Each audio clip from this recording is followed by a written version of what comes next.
Hi hello welcome. நான் உங்கள் ராம்கி. மதுரை மாவட்டம் செல்லூரில் உள்ள திருவாப்பனூர் திருக்கோயில் இன்றைக்கி வீடியோவில் பார்க்க போகிறோங்க. வெளியேருந்து பார்க்குறதுக்கு சாதாரண சின்ன கோயில் மாதிரி தெரிஞ்சாலும் இது ரொம்ப பழமையான கோயிலுங்க. திருப்பரங்குன்றம் சிவபெருமானை தரிசித்துவிட்டு திருஞான சம்பந்தர் இக்கோயிலுக்கு வந்ததாக கூறப்படுது. திருப்பரங்குன்றம் முருகர்னு சொல்லாமல் சிவபெருமான் சொல்கிறேன்னு பார்க்குறீங்களா? இதுக்கு முன்னாடி போட்ட திருப்பரங்குன்றம் வீடியோ பார்க்கலன்னா அதை பாருங்கள். முருகர் சன்னதிக்கு பின்னாடி பாடல் பெற்ற சிவபெருமான் இருக்கிறார். இந்த ஸ்தலமும் திருஞான சம்பந்தரால் தேவாரம் பாடல் பெற்ற ஸ்தலம். பாண்டிய நாட்டு தேவார பாடல் பெற்ற ஸ்தலம் நம்பர் 2. திருப்பரங்குன்றம் பாண்டிய நாட்டு பாடல் பெற்ற தலம் நம்பர் 3. வல்லாளர் ராமலிங்க சுவாமிகள் எழுதிய திருவருட்பாவில் இக்கோயில் போற்றி பாடப்பட்டுள்ளது. கருவறைக்கு முன்னாடி ஒரு பெரிய மண்டபம். மூலவரை பார்த்துட்டு இப்போ கருவறையை சுற்றி வலம் வரோங்க. மூலவர் திரு ஆப்புடையார், அன்ன வினோதன், ஆப்பனூர் நாதர் மற்றும் இடபுரேசர் அல்லது ரிஷபுரேசர் என்று அழைக்கப்படுகிறார். மூலவர் சுயம்பு மூர்த்தியாக நமக்கு அருள்பாவிக்கிறார். இந்த கோஷ்டத்தில் விநாயகர், தட்சிணாமூர்த்தி, லிங்கோத்பவர், பிரம்மர் மற்றும் துர்கை பார்க்கலாங்க. நீங்கள் வெளியே நீங்கள் பார்த்த மண்டபத்தில் கொடிமரத்துக்கு முன்னாடி நந்தி பகவான் நேராக மூலவரை பார்த்த மாதிரி இருப்பாருங்க. அவர் தலை எந்த பக்கமும் சாஞ்சிருக்காது. ஆப்புடையார், அன்ன வினோதன் பேருக்கான காரணம் பார்க்கலாங்க.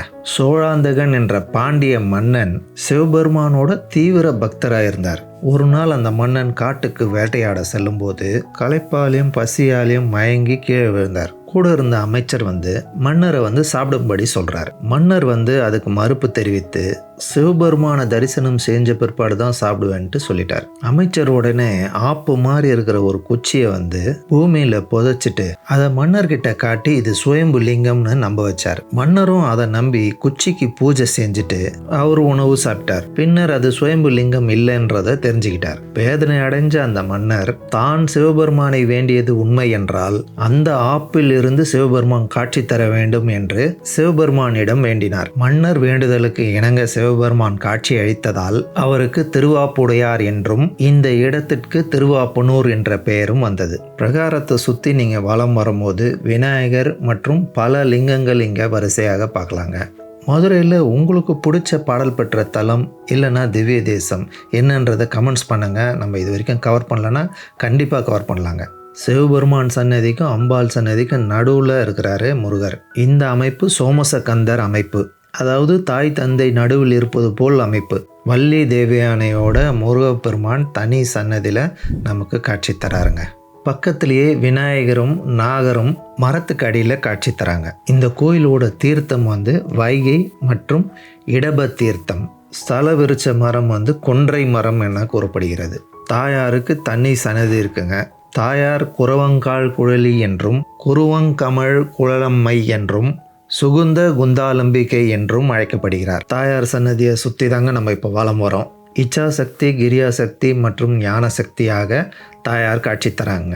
மூலவருக்கு அன்ன வினோதன் பேர் வர காரணம், ஒரு கடும் வறட்சியான காலத்துல ஒரு அர்ச்சகர் தான் நிலத்துல விவசாயம் செஞ்சு சிவபெருமானுக்கு நெய்வேத்தியம் படைத்தார். இதை பார்த்த மக்கள் அவர் மேல கோவத்துல தாக்குனாங்க. அந்த இடத்துல இருந்து வெளியேற சிவபெருமானை வேண்டுறாரு அர்ச்சகர். சிவபெருமான் இவரையும் இவர் குடும்பத்தினரையும் ரிஷபத்தை பின்தொடர்ந்து போக சொல்றாரு. அப்படி இவர்கள் பின்தொடர்ந்து போகும்போது ரிஷபம் நின்ற இடம்தான் ரிஷபபுரம். அந்த இடத்துல எப்படி உணவு தயார் பண்றது அப்படின்ட்டு அர்ச்சகர் குழப்பத்தில் இருக்கும்போது வைகை நதி கரையோரம் இருக்கிற மணலை உலையில போடும்படி ஒரு அசிரியர் குரல் சொல்லுது. அர்ச்சகரும் அதே மாதிரி மணலை எடுத்து உலையில போடுறார். அவர் சமைக்கும் போது சிவபெருமானோட அருளால் அந்த மணல் அன்னமாக மாறியது. இதனால் சிவபெருமான் அன்ன வினோதன் என்று அழைக்கப்படுகிறார். திருப்பரங்குன்றத்திலிருந்து ஒரு 12 கிலோமீட்டர் டிஸ்டன்ஸில் இருக்குங்க.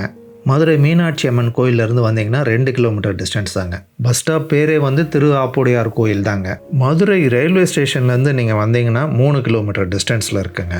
இந்த கோயிலோட லொக்கேஷன் லிங்க் டிஸ்கிரிப்ஷனில் கொடுத்துருக்குறாங்க. 6ஆம் நூற்றாண்டுக்கு முன்பே இருந்த கோயிலை பின்னர் ஆண்ட பாண்டிய மன்னர்களும் விஜயநகர நாயகர்களும் புதுப்பிச்சிருக்கிறாங்க. இதுக்கு முன்னாடி அப்லோட் பண்ண பாடல் பெற்ற தலங்கள், திவ்ய தேச கோயில்கள் எல்லாம் நீங்கள் பார்க்கலன்னா சேனலோட பிளேலிஸ்ட் லிங்க் டிஸ்கிரிப்ஷனில் கொடுத்துருக்குறாங்க. அதை கிளிக் பண்ணி அந்த வீடியோஸ்லாம் கூட பாருங்கள். உங்களுக்கு இந்த வீடியோ பிடிச்சிருக்கோன்னு நம்புகிறேன். பிடிச்சிருந்தா கமெண்ட்ஸில் ஓம் நம சிவாயான்னு டைப் பண்ணுங்கள். இந்த வீடியோவுக்கு லைக் பண்ணுங்கள். நீங்கள் இது வரைக்கும் சேனல் சப்ஸ்கிரைப் பண்ணலன்னா சப்ஸ்கிரைப் பண்ணுங்கள். உங்கள் ஃப்ரெண்ட்ஸுங்களோட வாட்ஸ்அப் குரூப்லலாம் ஷேர் பண்ணுங்கள். அடுத்து இதே மாதிரி ஒரு சூப்பர் வீடியோவில் சந்திப்போம். தேங்க்யூ. பாய்.